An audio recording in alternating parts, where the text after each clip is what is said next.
The Reverend Dr. John Watson, who was known by the name Ian McLaren in his writings, including his writing The Real Jesus and Other Sermons, once wrote these words: "He was born of a nation which had been scattered and reeling without a king, without liberty, without a voice, a nation suspected, discredited, and hated.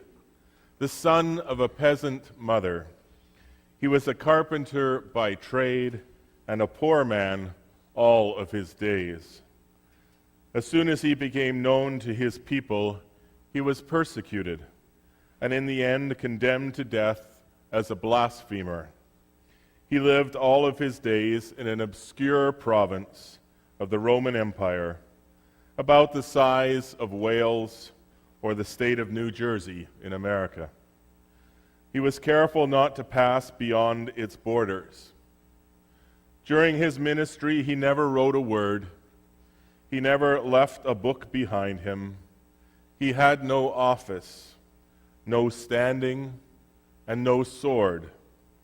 Was there ever a life so lowly as there ever one so hopeless as that of Jesus of Nazareth? One had expected that he would hardly have been noticed in his own day, and one had been certain that beyond it, none would ever hear his name. With Jesus, it's the unexpected which happens.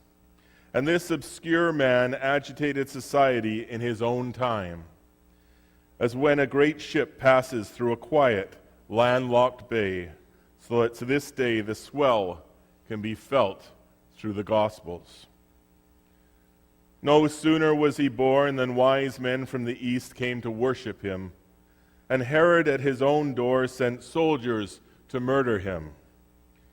His own family was divided over him, his mother with some fears and doubts clinging to him, his brothers refusing at times to believe in him.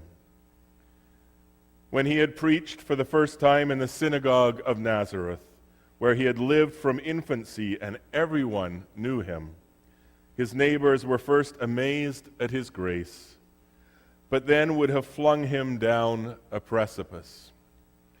The council of the nation was divided about him, certain ones leaning to his side, and others declaring that no prophet could ever come out of Galilee.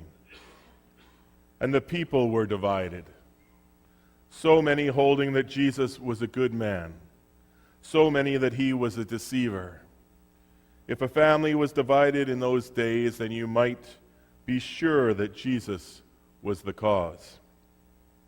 If two people argued in the heat at the corner of a street, the contention would be Jesus. A Roman judge condemned him, but not before his own wife had interceded for him. If Roman soldiers nailed him to the cross, a Roman officer bore witness to his righteousness. If the thief crucified with him on one side insulted Jesus, the thief on the other side believed in him. None could be neutral. No one could disregard him. One man who faced this choice was the Roman governor Pontius Pilate. He had a dream about Jesus the night before the trial. Let's listen to him sing about that dream. A tortured Pilate, whose wife had had the same dream, but had made a different choice, trying to get her husband to spare him. And so it is in our society today. God has given all of us free will. We have a choice whether to ignore or condemn Jesus, or we have a choice whether to follow him with all our hearts and our souls and our minds. And when we do follow Jesus in that passionate way, that's when we'll continue to grow in our relationship with God. That's when we'll come closer and understand new levels of spirituality that we've never understood before. Thankfully, this isn't one of those things that you just learn over 1 year, and that's it. You can't get any higher. It doesn't matter how old we are. It doesn't matter how long we've been following Jesus or how short we have been following. We can always grow. You know, it's that overwhelming love of Jesus. It's in that we can find our very purpose for life. It's that overwhelming love of Jesus that fills that God-sized hole in our hearts.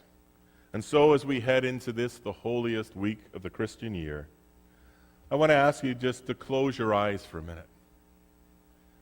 I want you to just imagine, tear away the last 2,000 years of theology and religion, and just imagine yourself sitting around the fire with Jesus and the other disciples. Imagine what it must have been like, laughing together over jokes, crying together when one of the members hurt, fearing together at times, trying to figure out what Jesus was really meaning. I want you to just try and get a picture in your mind of what Jesus looks like to you, and just to focus on that face for a few moments as we wait in silence.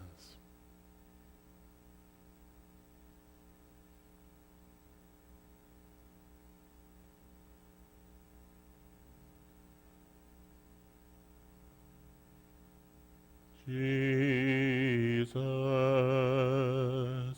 all for Jesus, all I am and have and ever want to be. Jesus, all for Jesus, all I am and have and ever want to be.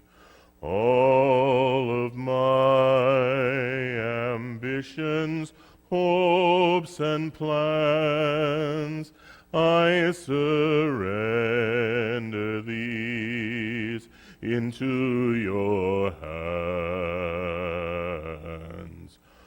All of my ambitions, hopes, and plans, I surrender these into your hands. For it's only in your will that I am free. For it's only in your will that I am free. Jesus.